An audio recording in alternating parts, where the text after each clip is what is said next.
എമ്പുരാൻ എന്ന വാക്കിന്റെ അർത്ഥം മനസ്സിലാക്കാൻ അതിന്റെ ചരിത്രപരമായ അടിസ്ഥാനങ്ങൾ പരിശോധിക്കേണ്ടതുണ്ട്. എമ്പെരുമാൻ എന്ന വാക്കിൽ നിന്നാണ് എമ്പുരാൻ എന്ന പദം ഉത്ഭവിച്ചതെന്ന് കരുതപ്പെടുന്നു.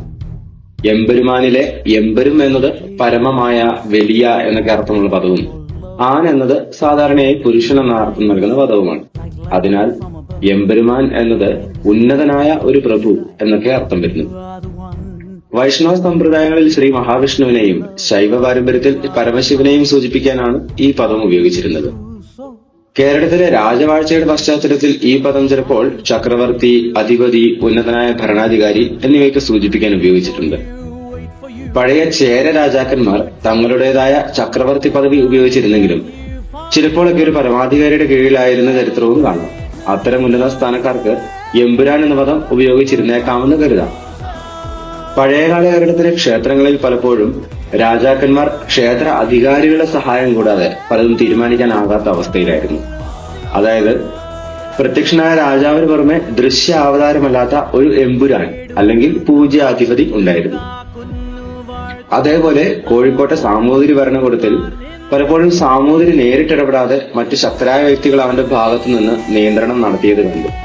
ലൂസിഫർ സിനിമയിൽ സ്റ്റീഫൻ നെടുമ്പള്ളി അത്തരത്തിലുള്ള ഒരു അദൃശ്യ അധിപതിയായിരുന്നുവെന്ന് നമുക്ക് മനസ്സിലാക്കാം.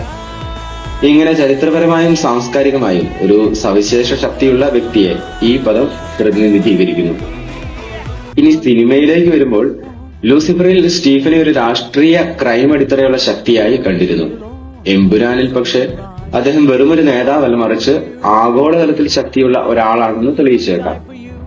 റൈറ്റർ മുരളി ഗോപി പറയുന്നത് പോലെ ലൂസിഫർ എന്ന സിനിമയേക്കാൾ വലുതും ആഴത്തിലുള്ളതുമായ ഒരു പ്രപഞ്ചമാണ് എമ്പുരാൻ. ഈ വാക്ക് ആ രണ്ട് സിനിമകളുടെ കണക്ഷനും സ്റ്റീഫൻ നെടുമ്പള്ളിയുടെ യഥാർത്ഥ ശക്തിയും സൂചിപ്പിക്കുന്നതാണ്. എമ്പുരാൻ എന്ന മൂവി സ്റ്റീഫൻ നെടുമ്പള്ളിയുടെ ചരിത്രം, വർത്തമാനം, ഭാവി എന്നിവയെക്കുറിച്ച് കൂടുതൽ വിശദമായി വ്യക്തമാക്കുന്ന ഒരു സിനിമയായിരിക്കണം. അവൻ ഒരാൾക്ക് വിധേയനായല്ല, മറിച്ച് മറ്റുള്ളവർ അവനോട് വിധേയരാകേണ്ട ഒരു കരുത്തുറ്റ വ്യക്തിയാണെന്നത് എമ്പുരാനിൽ കാണാൻ സാധിക്കുമെന്ന് വിശ്വസിക്കുന്നു.